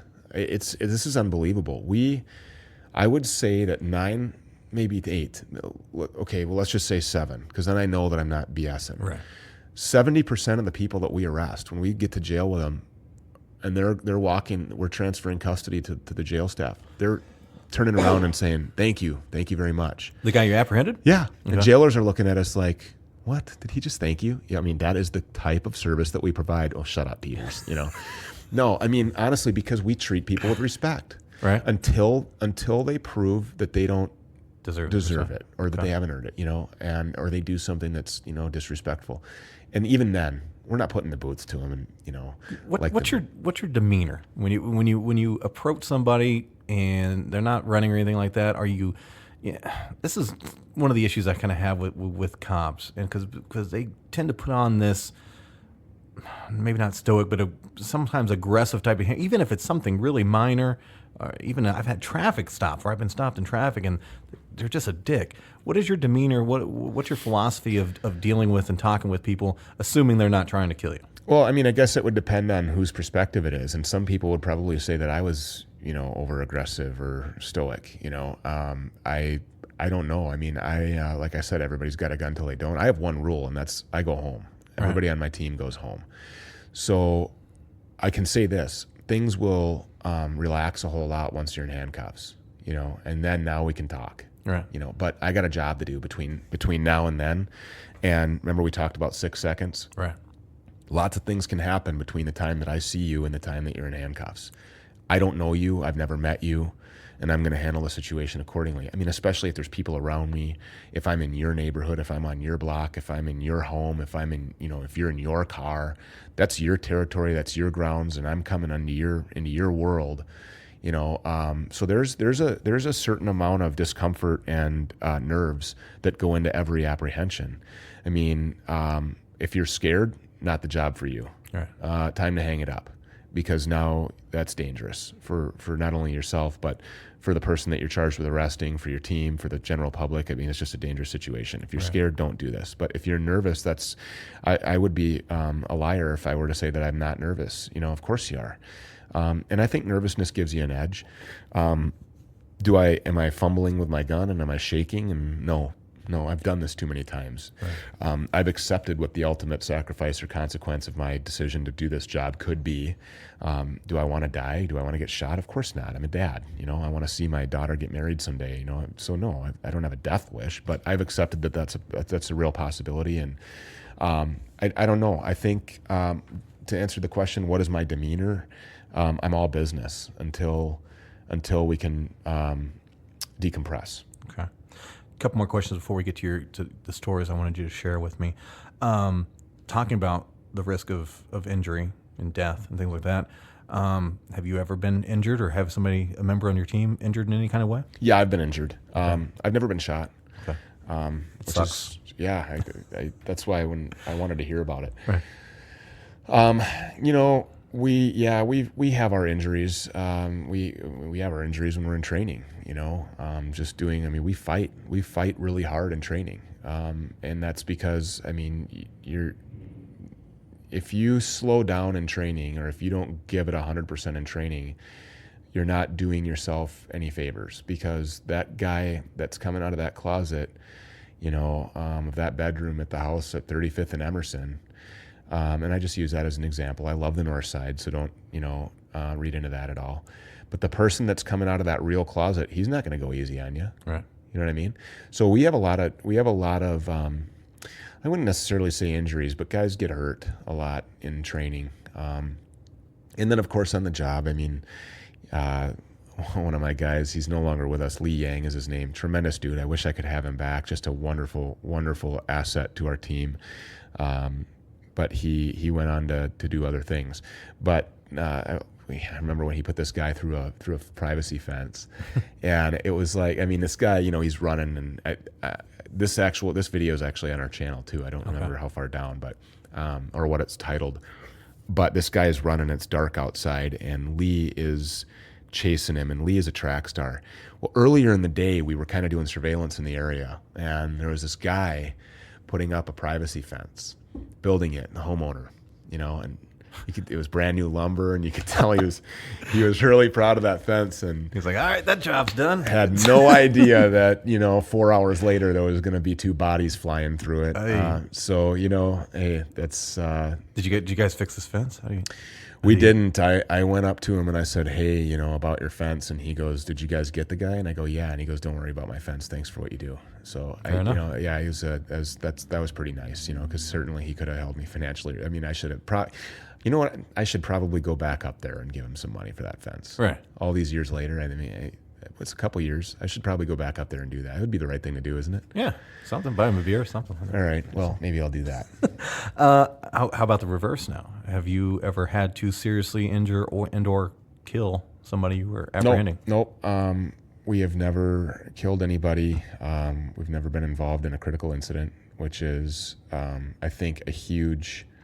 I think that's our biggest success. I think that's what I can boast the most, is that by the grace of God or whatever it is, we, in all these years of, all we pursue is violent offenders. Right. People wanted for, violent assaults, aggravated robberies, armed robberies, gun crimes, high-level narcs offenses come with guns and violence, active gang members, rape, murder. These are the type of people that we're looking for. They don't want to go to prison, and they know that when I catch them, they are. Right. And so, no, we've been very fortunate that we've not had to kill anybody. There was one incident that we used a less lethal round that was fired out of a Remington 870 Express 12-gauge shotgun inside of somebody's garage. Like a beanbag round or something? It's a polymer round. Okay. So a little more effective than a beanbag. It's got a little bit greater distance at where it's effective. So it's called if you want to look it up, it's a 1401 Burns. Like a much round. worse airsoft kind of thing, like airsoft times 100 kind of thing. 1,000. 1,000. Oh, geez. Yeah, you kind of would wish you were shot, I think. But this guy, we knew that he was not responsive to tasers. We had previously arrested him twice. Neuromuscular incapacitation was not a thing for him. All it did was piss him off. Wow. And he was a big guy. He was actively using a lot of meth. He was banging it. Oh, jeez. So, this guy's, when you're fighting this guy, it's like, I mean, yeah, you better have an army or something that's going to be really effective. And so I'd heard of this 1401 Burns round. And so we're in upscale Corona, California, nice neighborhood, early in the morning, people walking their dogs. Was this a bond that you, from here, that you had to go to California to apprehend? Yeah. Wow. Okay. Yeah. And so garage door opens and there he is. And hey, show me your hands, you know, and there might have been some more language, and it's, you know, I mean, it's loud and it's intense, and it's, I mean, this guy Sounds like a gunshot, right? Yeah, but I mean, even before then, the situation itself and the okay. commands and the, you know, and he's yelling and we're yelling, and Gotcha. there's four guys standing and he turned around and he reached for this stick that had this like reaper claw on the end of it. Okay. And, you know, we're not playing games with this guy, and so we know his history, and so I deployed that polymer round out of the Remington 870, and you want to talk about loud.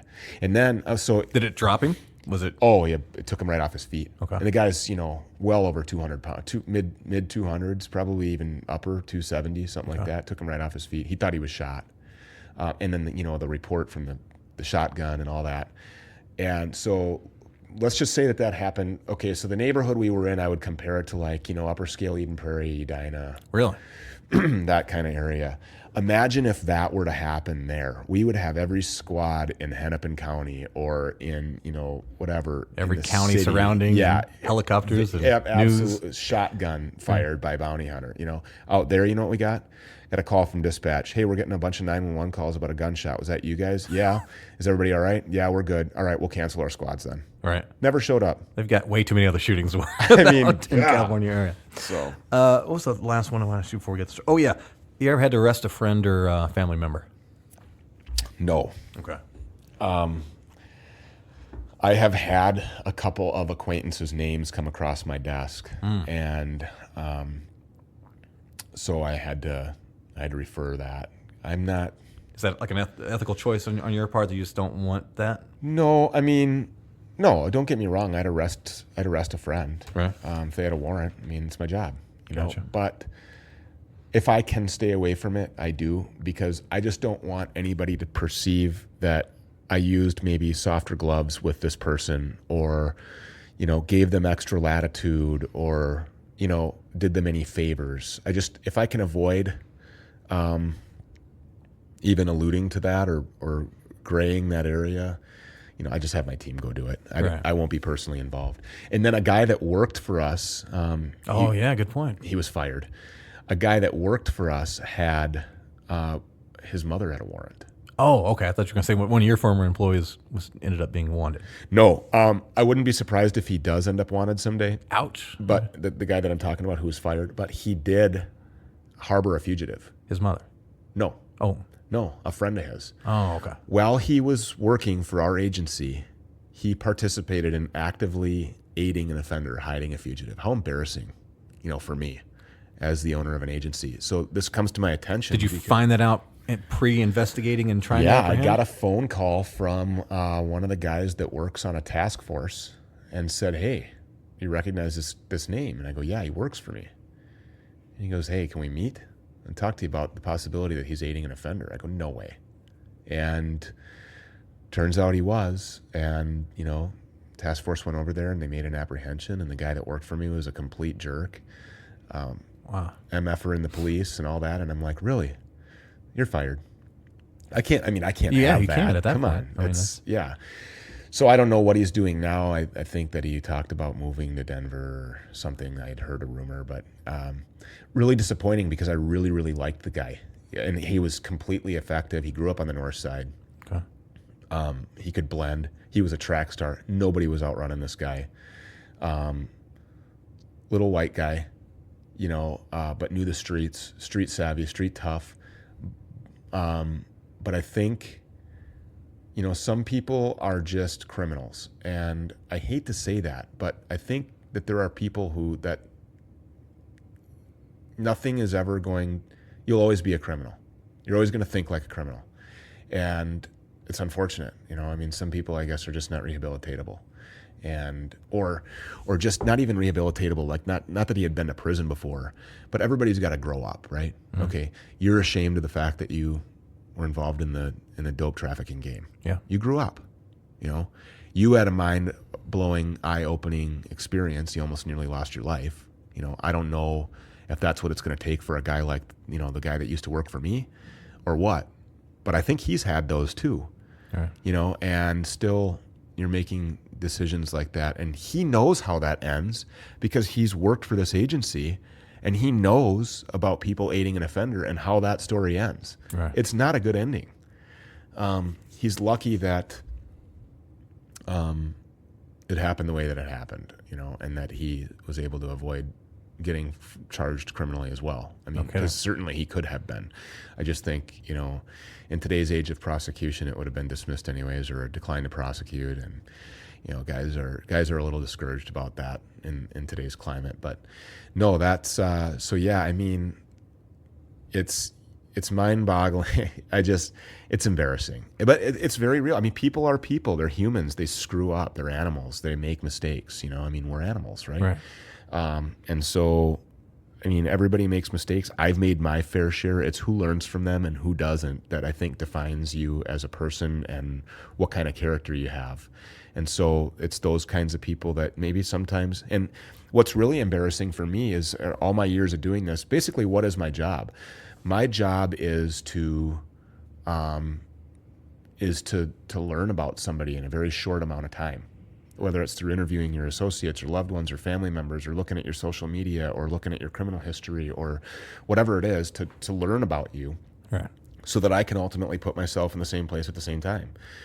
Well, so that becoming a judge of character is really important. Is this guy lying to me?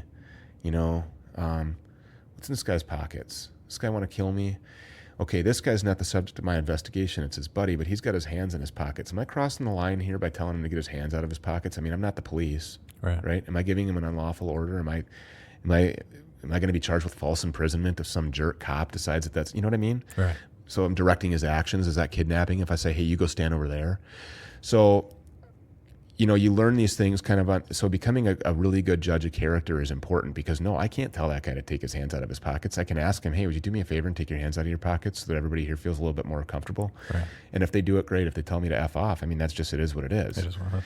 So, so being a good judge of character. And so after all these years of kind of mastering that craft, I'm still a student of the game, don't get me wrong, but after all these years of kind of becoming really good at doing that, here I got a guy working for me that's Slipped under the radar a little bit. yeah, Right. you know, I've experienced the same thing. I mean, I've spent in my early years, spent a lot of times in rougher neighborhoods, and I have a street savviness about me. But it is easy to let your guard down sometimes in the right situations, and especially somebody that you think you should be able to trust. right. You know, Yeah, especially in that situation when you've got other people's lives and coworkers and co-team members Yeah. together, and that's And think about that's a that. huge step over the line of trust right there. and I hired this guy.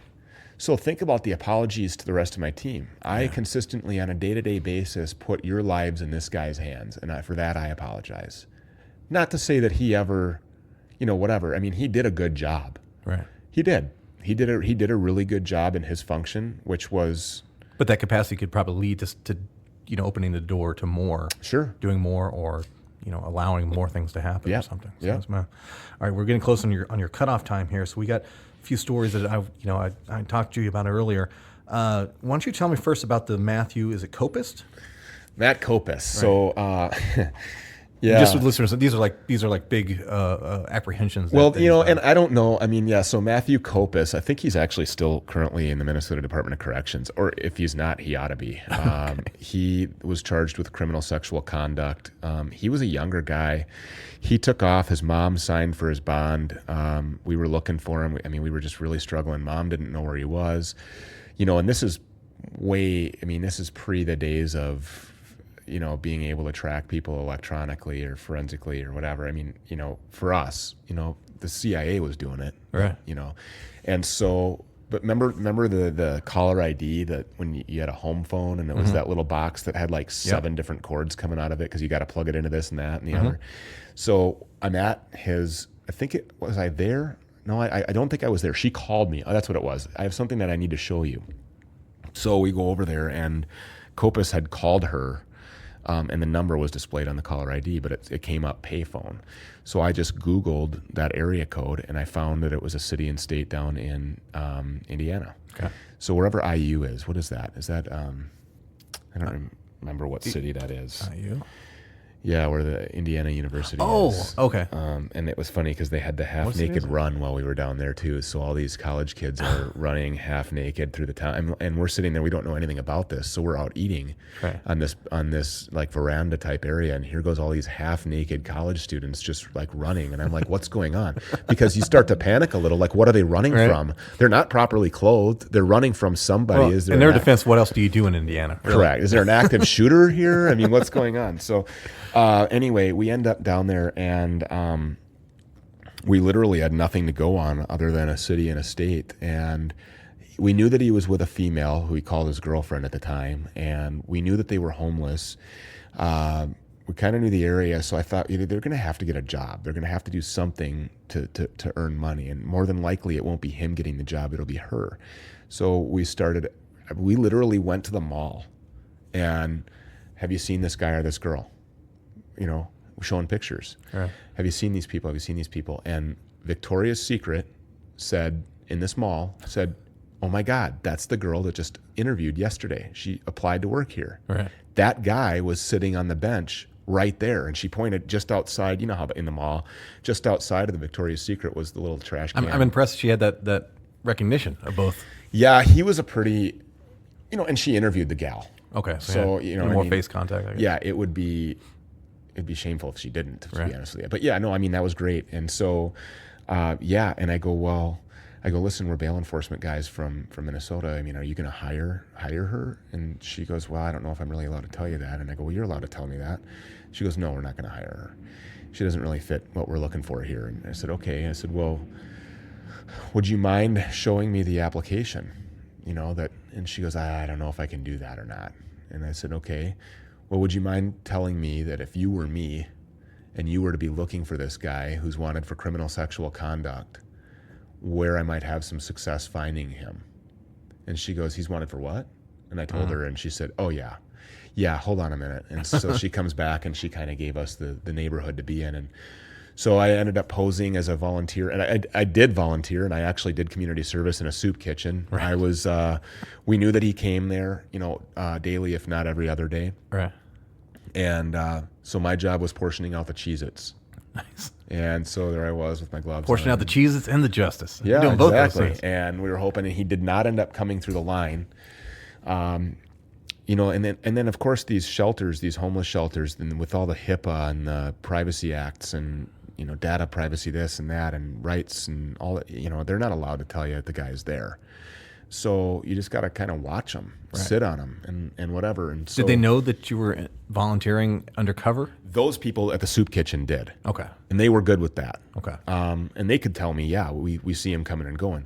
But the shelters themselves, they're not going to tell you, yep, he's here right now, or yes, he sleeps here. Even knowing the charge, that wasn't? I don't think they would. I mean, these people are really I think they're so scared of repercussions that they just won't. Fair enough. And so anyway, we were just getting ready to leave. And then, of course, the police down there know that we're there, right? And who we're looking for and why we're looking for them and all this stuff. So we kind of, we're there for like 4 or 5 days, and we kind of made buddies with a few of the local cops. And so we're just getting ready to leave, and I'm like, well, hey, if you want to have a burger before we go? Yeah, we'll have a burger. So right across the street from this bus stop, we're sitting in the window having a burger, and here's the female. Okay. She shows up at the bus stop, and I go, you got to be kidding me. That's her. And the guy that I was down there with, no, that's not her. Yes, it is. And the cop's like, yeah, I really think that's her. So I set my burger down, of course, and I plain clothes, and I go outside, and I'm sitting at a bus stop on the other end of the block. Here he comes, and he's walking right towards my car. And how convenient. Which is parked really close to that bus stop.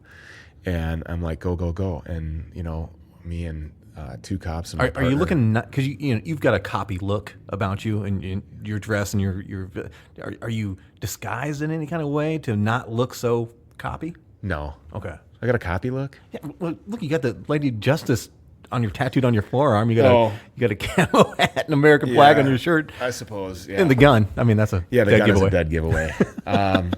No, I didn't. I wasn't really doing much to disguise myself. The theory here is by the time you see me, it's too late. Gotcha. Right? Fair enough. And it was for him. And boy, did he go down like a sack of you know what. But yeah, that was really good. I mean, and what a sense of. I mean, you want to talk about the sun shining on a dog's ass. I mean, this game is really 98% luck, right? And then 1% information and 1% skill.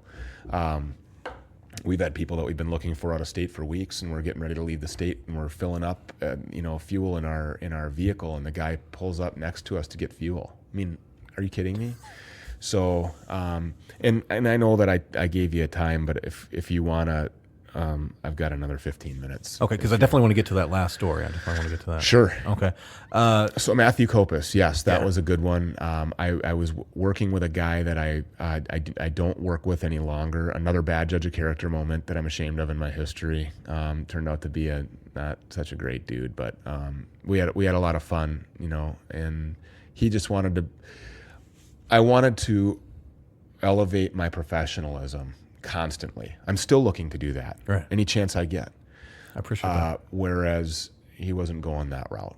So, and sometimes you got to leave people behind, right. and I mean, best of luck to him, and it was fun while it lasted, but I haven't talked to him for, God, I don't know, 8 years or so probably. Okay. But so Kopis was a long time ago, but I bet he's still in jail. He's still in prison. You'll have to look him up. Kopis. Oh, okay.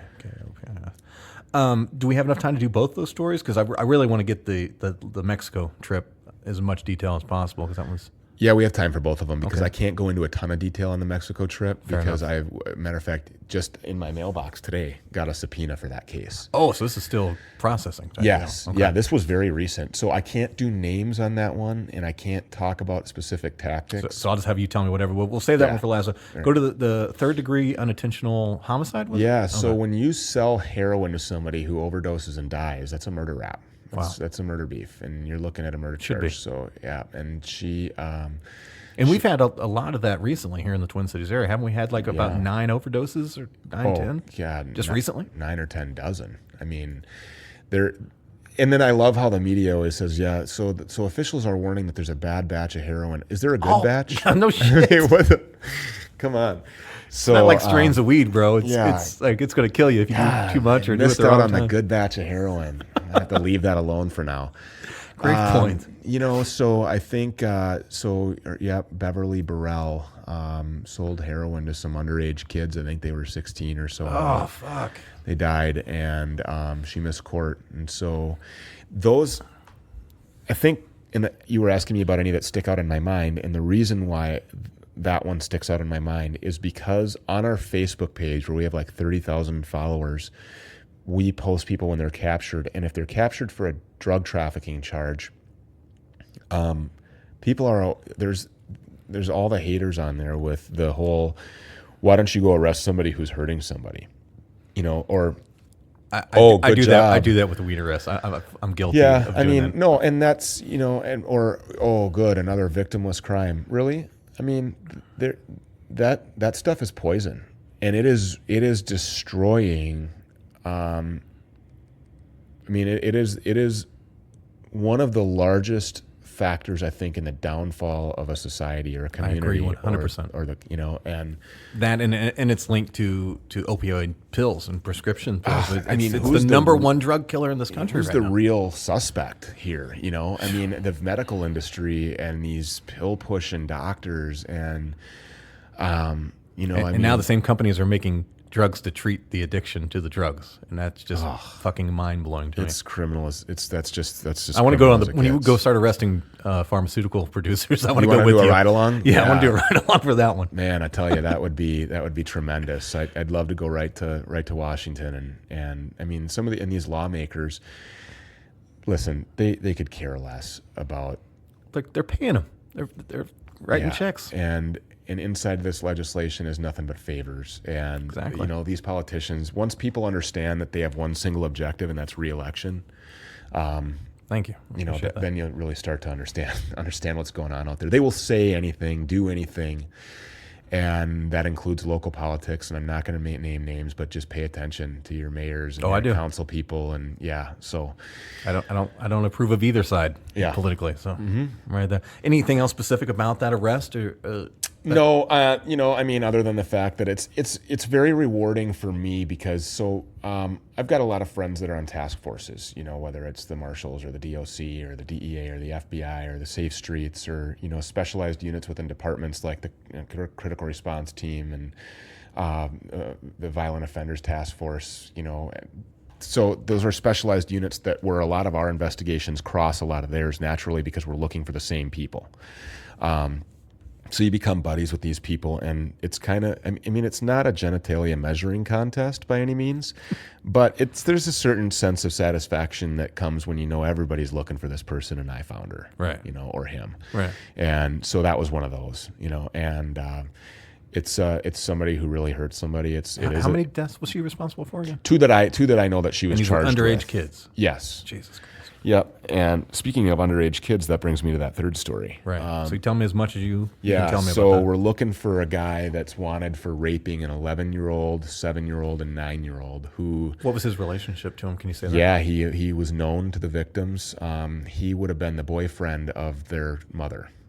And... Please tell me she was unaware and didn't facilitate this in any way. I can't say that for sure. And, I mean, I read the criminal complaint, which is completely disgusting. And I think she, according to the criminal complaint, she obviously states that she was unaware. Right, of course. But I don't think the investigators really are on board with that account. So I wouldn't be surprised if she hasn't already, if she is somehow charged. Right. But I mean, the things that he did to these kids, Are you allowed any? If you can say whatever graphic details on this podcast, but whatever you're allowed to say, just to kind of highlight how bad. I mean, in the criminal complaint can be public, I think, and so it's discoverable. But he made them rub him, down there, right. And he there was penetration, with fingers and his own, and so it was 2 girls and a boy that he assaulted, and the boy, he made him measure it, and it's very graphic. It makes me sick. Right. But, I mean, literally, I'm supposed to go have a lunch meeting after this, and just thinking about this guy, and so these are the ones that you really, people jokingly ask you, how do you become face-to-face with somebody who's accused of things like that and then have any self-control whatsoever to just not take justice into your own hands? Well, again, that goes back to, it takes a very special person to be charged with responsibility like this, or a police officer,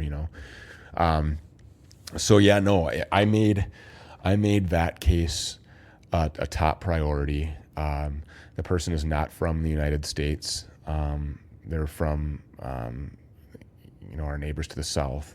Okay. And let me see here.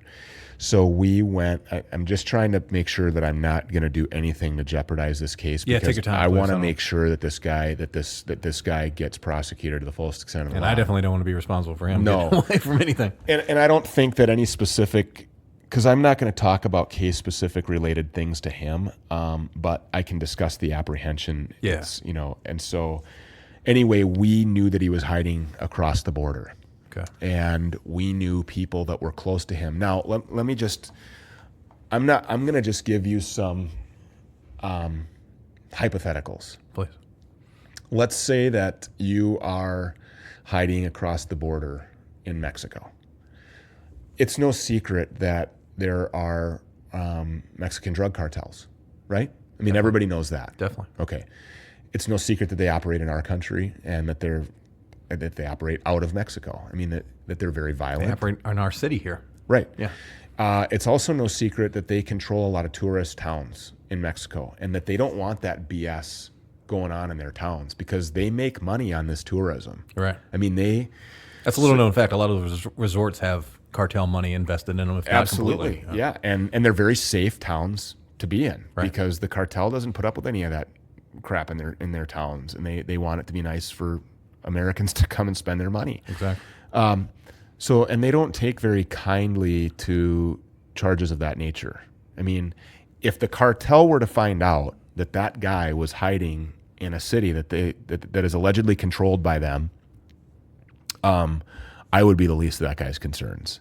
I mean, I think the biggest piece they'd find left of that guy would be the size of a lima bean. He's not going to make it to jail. No, what do you, they have orange groves in Mexico, right? I mean, there's a lot of animals that'll eat that. I mean, you know, I know that they know the whole barrel of acid game, and teeth aren't going to last very long. I mean, it's the days of throwing a guy in the river are long since gone, right. But especially here in the United States. But in Mexico, I mean, I don't know if anybody would even investigate that. The Policia Federal, are you kidding me? I mean, they're so corrupt. It's so you've got that angle. Well, look, I know where you are, and it's possible that information could be disseminated to somebody who probably you don't want them to know where you are, right? Okay. And then talking about corruption, I mean, any public official in Mexico could be bought and paid for, right? I mean, just probably like any politician in America. Yeah. I mean, and they are. Exactly. We were just talking about Big Pharma, right? Exactly. So anyway, so I mean, but any cop could be paid a couple $100 to go grab this guy and bring him to,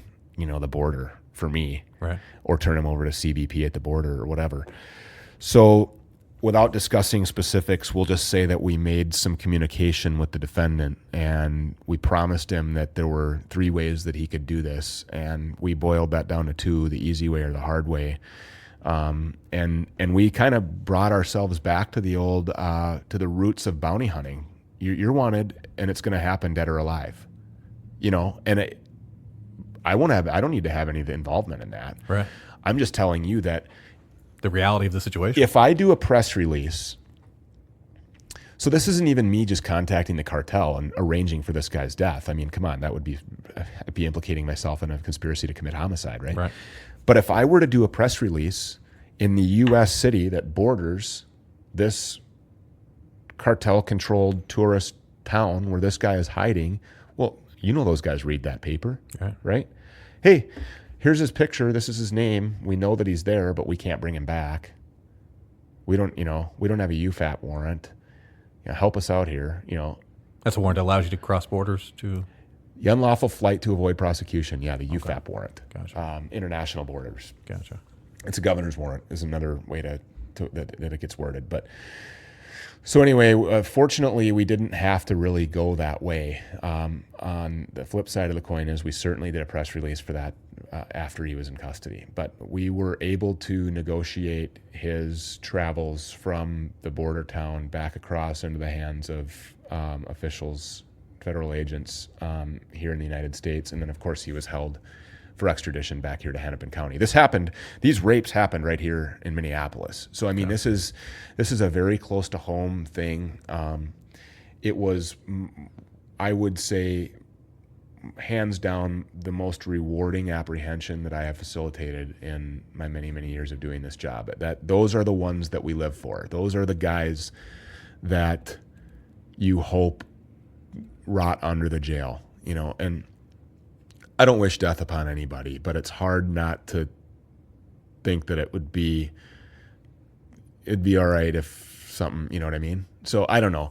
I guess I wouldn't knowing feel the nature bad. of the charges, we could probably safely assume. Can you put 2 and 2 together? I mean, I don't know how bad I would feel for a guy like that. I've never heard a good story about somebody of that ilk. Just their stay in jail or prison. Killed those 3 kids.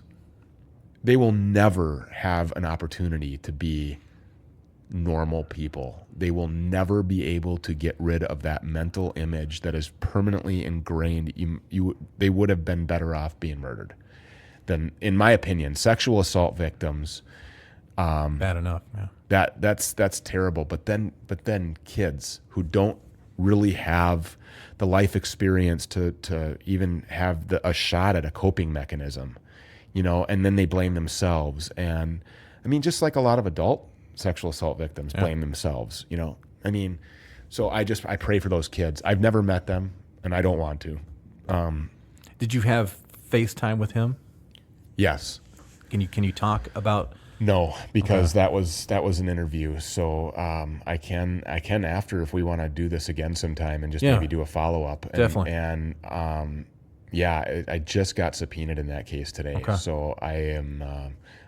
Until next time, then that's kind of thing. Yeah. Yeah. So, but let's hope that by criminal complaint and by physical evidence, I mean, everybody obviously has the presumption of innocence, right? Right.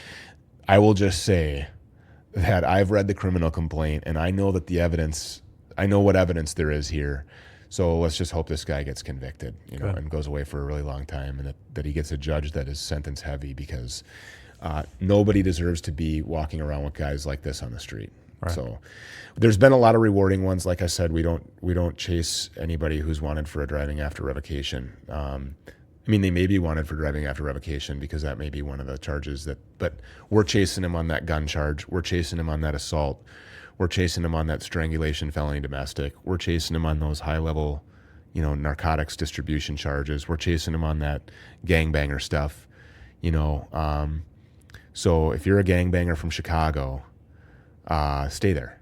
Right. Don't come here, because we love our city. I love Minneapolis. I love having the opportunity to work in the Twin Cities. St. Paul is, I got to be honest, it's my second favorite city in the Twin Cities. Right. I just love Minneapolis. I do too. I love Northeast. I love the North Side. I really do. I have a very, very good relationship with there are a lot of good people on the North Side. And I talk about that on my album. I do a joke about North Minneapolis on my album, but it's a bad rap. It's a bad rap, but there's great people that live there. Oh, and there's a lot of people. By some bad people. Yeah. Did you ever, I forget if it was, what channel it was here, 4, 5, 9, 11. I think it was 9 Investigates or whatever, did a story on how the North Side came about and why it is the way it is. You can look it up on YouTube. It's gone through some interesting gentrification transitions. That this was a very racially segregated. Yeah, it used to be a very Jewish dominated part of the city. They weren't. Yeah, and I believe that it was like they weren't allowed. And again, I'm not certain on the specifics here, but they weren't, the landowners or homeowners weren't allowed to sell their home to a person of color unless it was every third house or something. I didn't know that. Yeah, they didn't want them to. They didn't want black folks to take over or whatever. Right. But then on the other side of the river, then okay, you're allowed to, and that's how the North Side came about to be African American. Predominantly African American, because they were funneled there. They were funneled there by racists. Yeah, and so holy shit! How did I not know that? It's a really interesting, terrible part of our history. But a lot of that, if you think about it, a lot of that segregation continues. When you think about South Minneapolis, what race do you think? I honestly don't know. Latino. Is it? Well, Mexican. Yeah, parts. Yeah, you're right. Okay. Hispanic. Okay. Other parts of South Minneapolis, where do you think? Cedar Riverside. Okay, that's your Somali community. Yeah. Right. Northeast. Northeast is white, mostly. Yeah, it's all Irish. Kind of St. Paul, very Irish. Right. But yeah, so Scandinavian, Norwegian. Yeah. That would be over Northeast, really, pretty much. And North Side is predominantly black. So it's interesting how over time that still remains, and it's interesting. So there are several different precincts in Minneapolis that the police fall into, 1 through 5, and each one of those precincts is like working in a different city.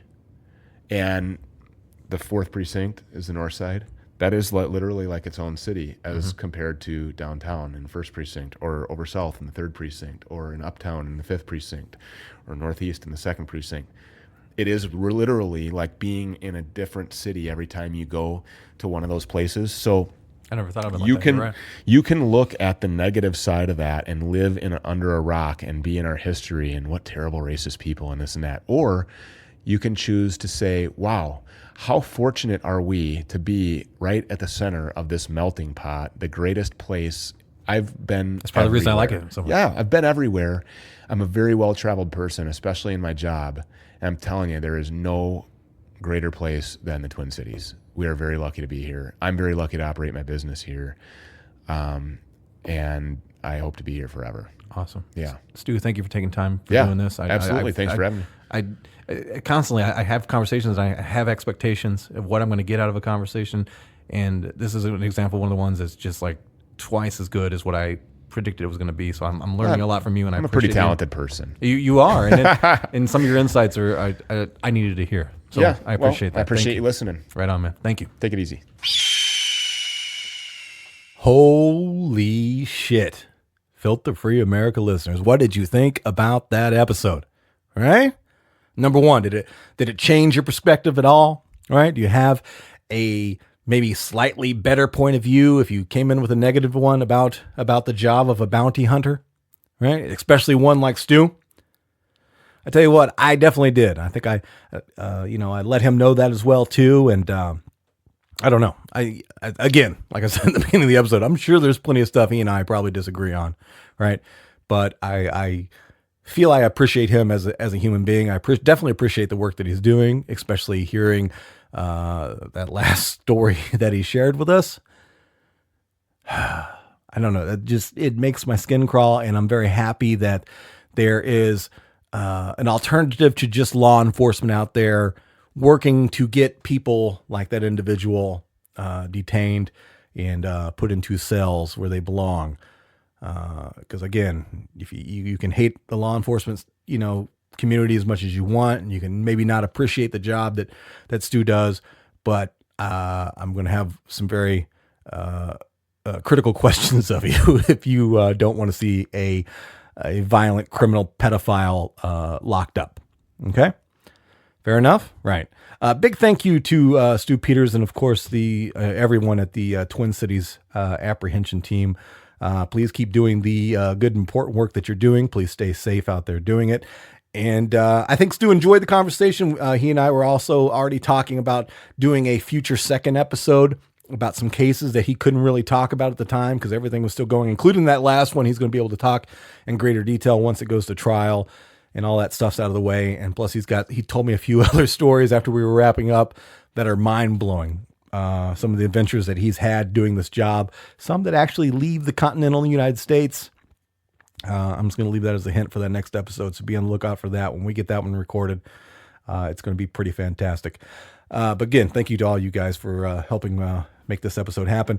Also, thank you to simplewebsite.us. Thank you for your support here at the podcast. And number one, thank you, the listener of the Filter Free America podcast, because gosh darn it, it would be really, really ridiculous if I just talked into a microphone and there was absolutely nobody listening, right? It'd be a waste of my time. All right, guys, make sure you spade and neuter your pets and children. Make sure you keep seeking the truth. And what's a good message? What's good something to send something? I always like to send out a positive message. I need to think of something very positive that you can do for somebody tomorrow. Okay, you got a neighbor? Do you have a neighbor? Right? Yeah. So you live in an apartment building, you live in a house, you got to have a neighbor somewhere, right? Just knock on the door randomly. Knock on the door, right?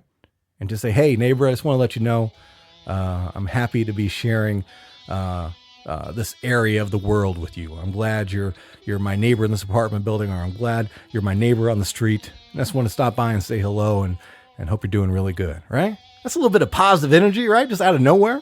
Now, of course, in certain neighborhoods, you might get a gun pulled on you. But regardless, still, you made that effort, right? All right. I love you guys. Take care of yourselves. Take care of each other. Do something good, man. That's all I said. We need more good done in the world. I'll talk to you in the next episode. Bye-bye.